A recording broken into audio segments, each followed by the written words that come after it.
So, G Mashego was not stranded. First of all, I just got a question. He was never stranded. Even when he went online, when he was crying online, he was with us in Abuja. He was never by the poolside.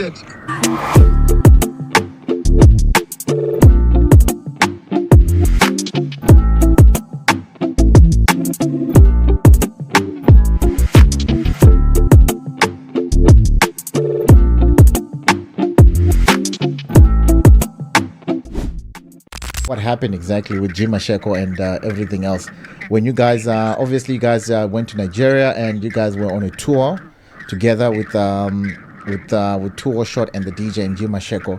Just take us through what really happened.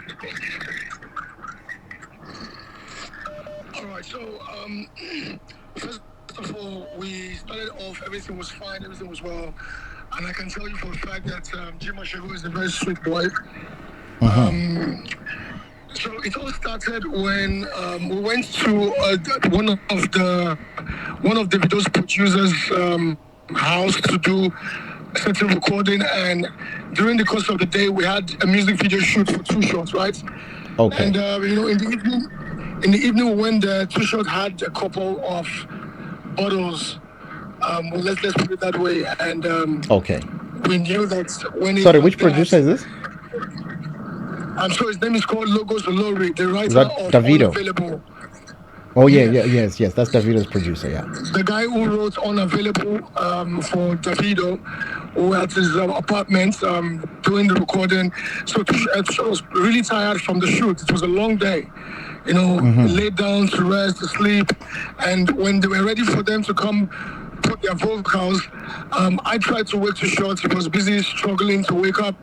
Then Mashego was playing the PS5 and, Too Short, he tapped Too Short to say, yo, it's time to record. Too Short just flipped. You understand? Too Short just flipped. They had an altercation. It's something people will always do, It's nothing big. It got to the point where we had to cut off the privileges to say, you know what, guys, we're here to work. There'll be no more alcohol. There'll be no more habli and whatnot. Let's just do the work. Do you understand? Yeah, so, which is understandable. Say that again? No, I'm saying which is understandable. It's very understandable. Like alcohol can make people get agitated sometimes. Because that embarrassment was too much on us, personally, individually, as a company, and taking you somewhere and they embarrass us like that. You guys are busy exchanging words, fighting. We're talking to you. Are not listening to us. So like, okay, cool, we left it. And then the next morning, G Mashego came to where we are, our room, and spoke to myself and Barbie to say, yo guys, please, I spoke to Too Short. Too Short said he can't even remember what happened because it was so messed up. You understand? He even apologized on Too Short's behalf, saying, please, let's remove those, let's unlock the privileges that were locked, and we were supposed to actually take them to the market to do some clothes shopping and all. So we're like, okay, cool. If you personally has forgiven Too Short for what he did, because we lashed out at Too Short really nicely, Okay, yeah. So when he came to us and said to us, he's forgiven Too Short, everything is fine, should please not do what we have said we're going to do the previous night. We're like, cool, let's go. We move ahead with it. And then we're fine. We all got ready, went out into the market to get them clothes. When we got there, G Mashego was shopping. He filled up the first basket, second basket, the third basket, and the fourth one. And the DJ from what I heard, the DJ was like, this is a bit too much. And I think that's the only thing the DJ did. And everything was fine. We still finished. In fact, we got to the markets at 12:30. The market literally closed with us in it. Oh, because wow. Of G Mashego. Okay. Like, it kept buying things, So we finished. We left. Everything was fine. We got home. We had 2 gigs that night. On our way was saying things like, yo, that market, I'm tired. I want to go back to South Africa. Normally we didn't take it seriously because he's been making jokes. We will sometimes laugh over it, play over it. We didn't take it to be anything serious.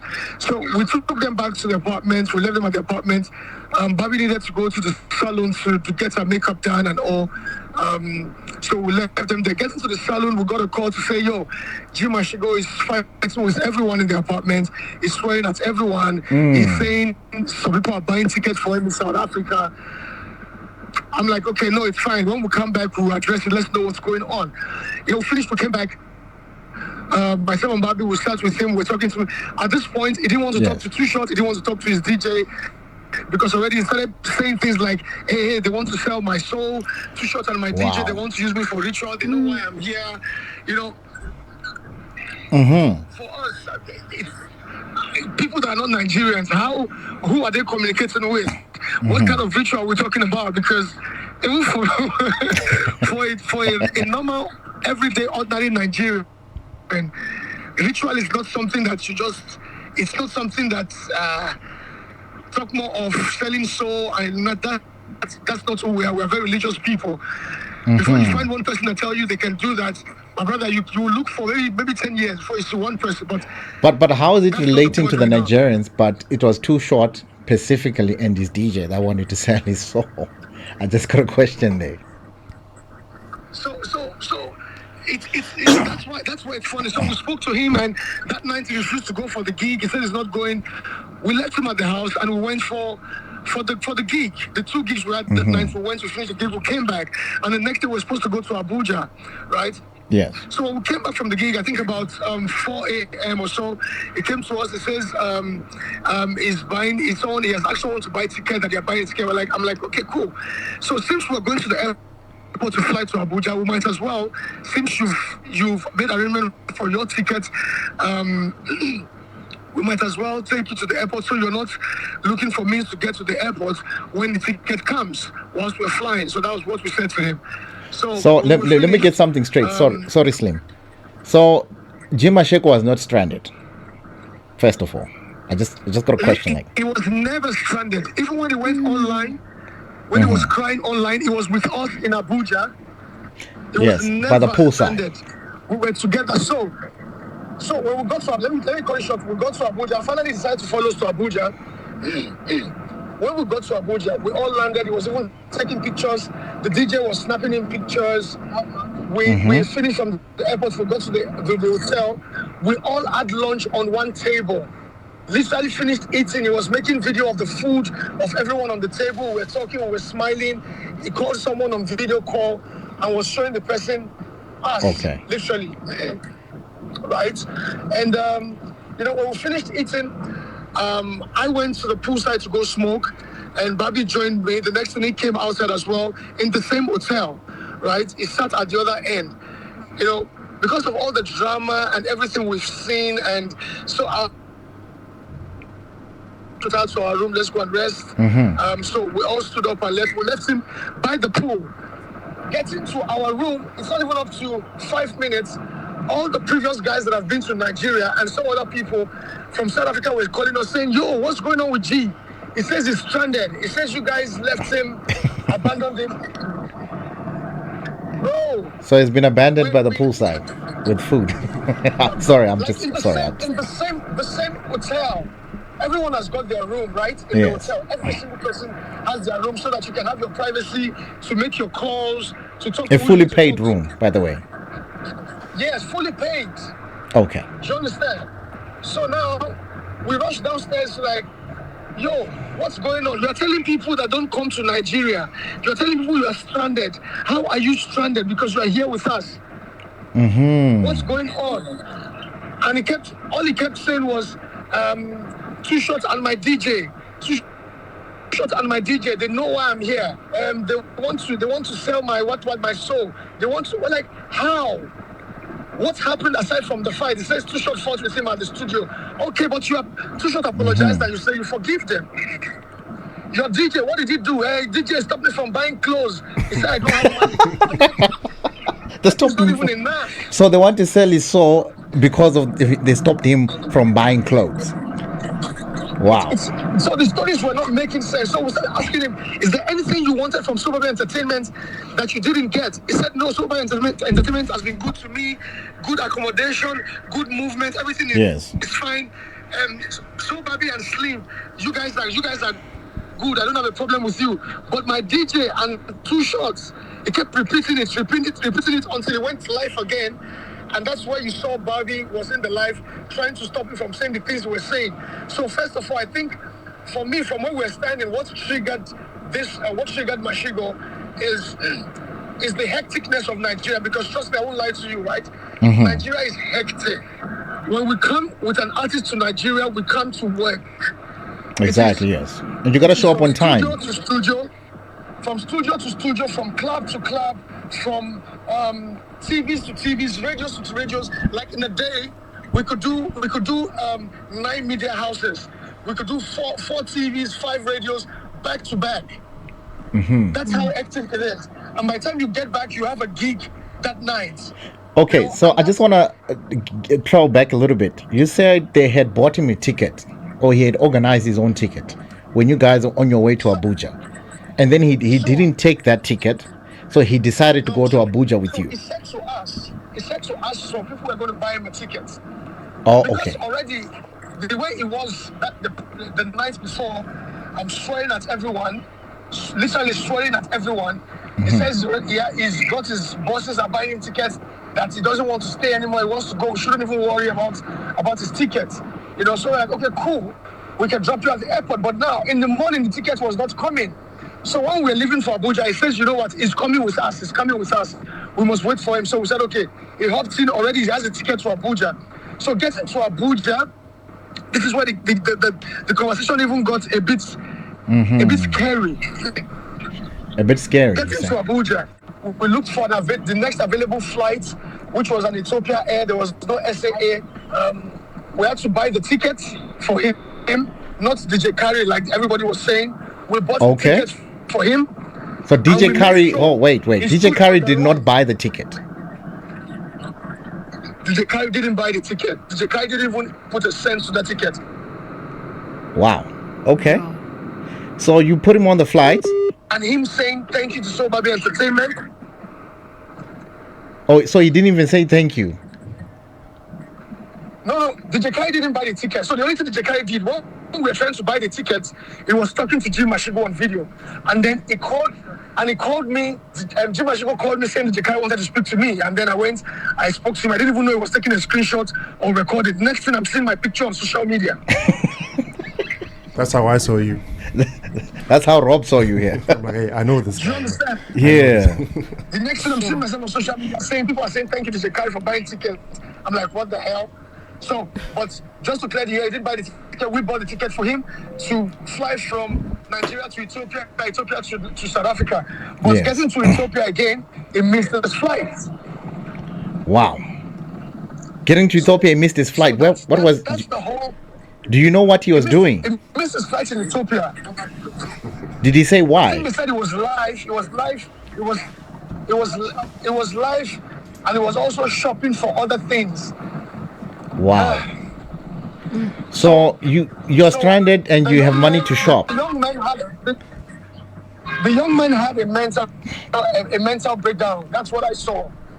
It was not even funny. It was not funny. He had a mental breakdown. So, and I don't understand when people look. This is something we do all the time, and everyone we've worked with can attest to the fact that look, there's no such thing as ritual, Illuminati, or what.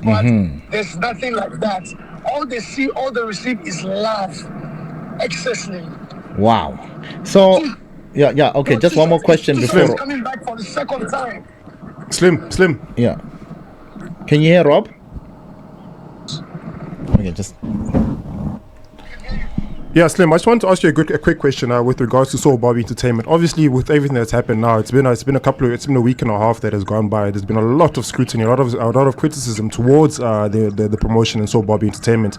What does this mean for you guys going forward in terms of getting other artists to come down to Nigeria, in terms of getting confidence from South Africans, just to say, listen, actually, what we did a favor for these kids. It's not we didn't dismantle the career. We're not trying to tarnish anyone's careers. We're doing them a favor. But how do you guys now go on about protecting the image of Soul Barbie Entertainment? All right, so first of all, this whole thing happening actually opened up Soul Barbie Entertainment to the ears and the eyes of South Africans to say, okay, who are these people? What are they about? And I can tell you that we've got crazy DMs. Our DMs are flooded with so many requests, and even some of your major artists, A-listers, are reaching out to say, yo, we see what you guys are doing. Good work. We like how you handle the situation, and we also want to come on board. How can we work? So we are not stopping. We are pushing because we love music. Sure. And we love to see people. We love to help people that are hungry, and that's what we're about. When we see the hunger, we grab that hunger and feed it. Do you understand what I mean? For sure. So for you guys, it's a case of bad publicity being good publicity. It's you haven't lost anything, to say the least.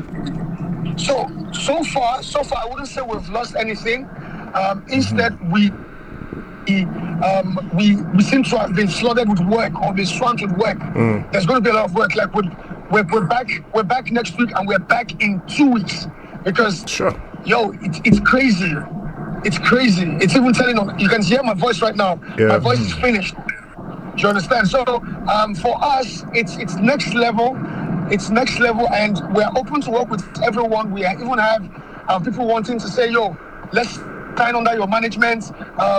Even if I have to pay, let me pay to sign under you. What kind of deal can you give us?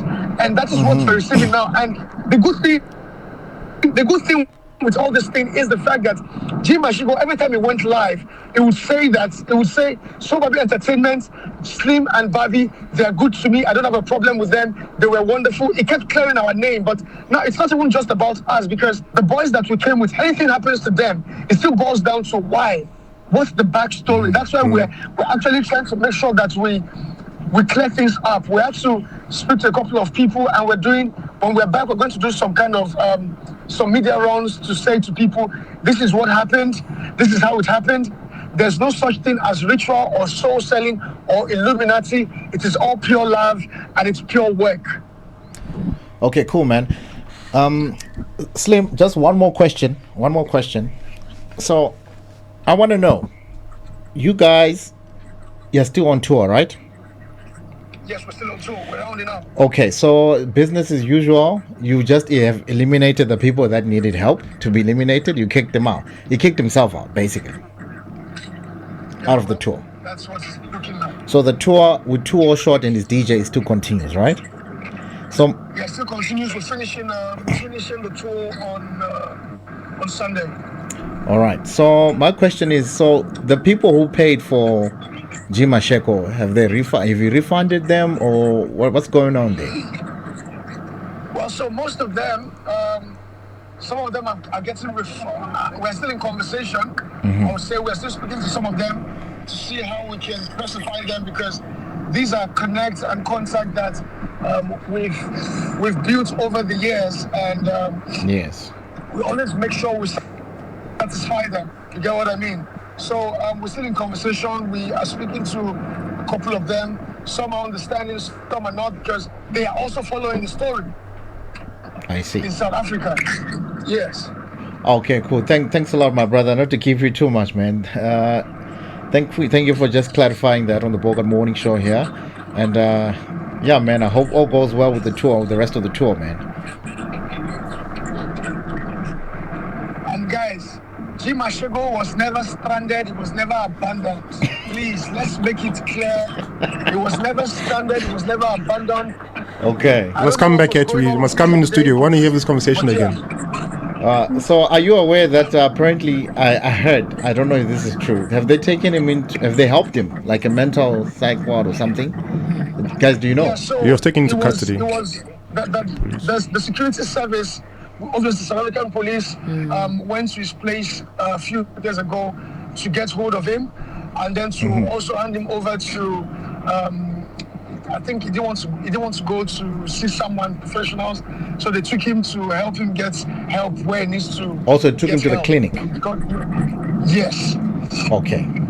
No, at least he's getting help. At least he's getting help. So it was not arrested like the social media was speculating. Oh yeah. That's true. So they were actually helping him. They were not arresting him. No, they were not arresting him. Okay. Because it was becoming violence in the community. Oh yeah, because we did see a couple of videos go around. I won't lie, where he was. Well, allegedly, I'm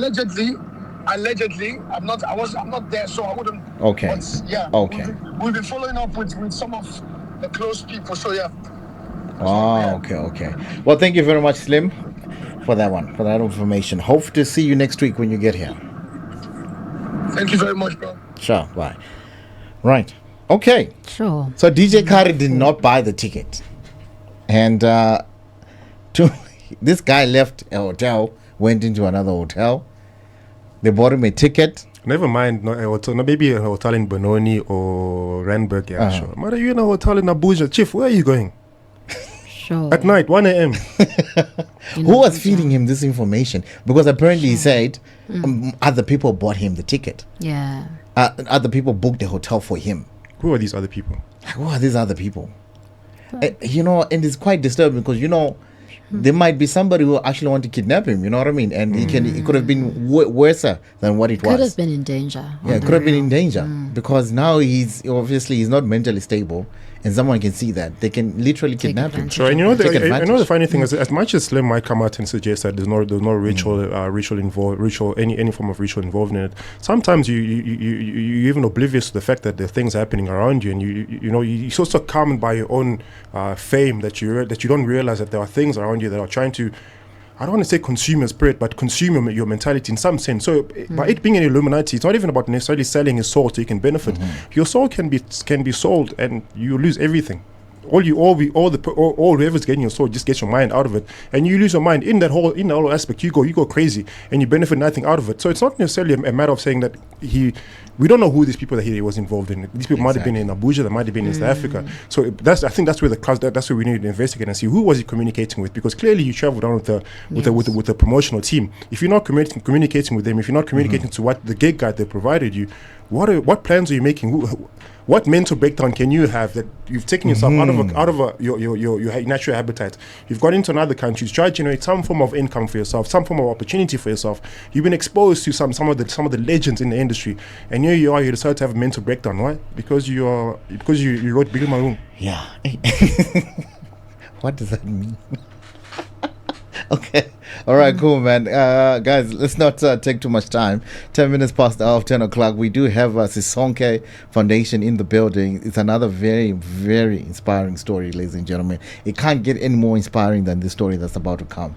So please do stay tuned for that one there, man. And this is the Bogart Morning Show.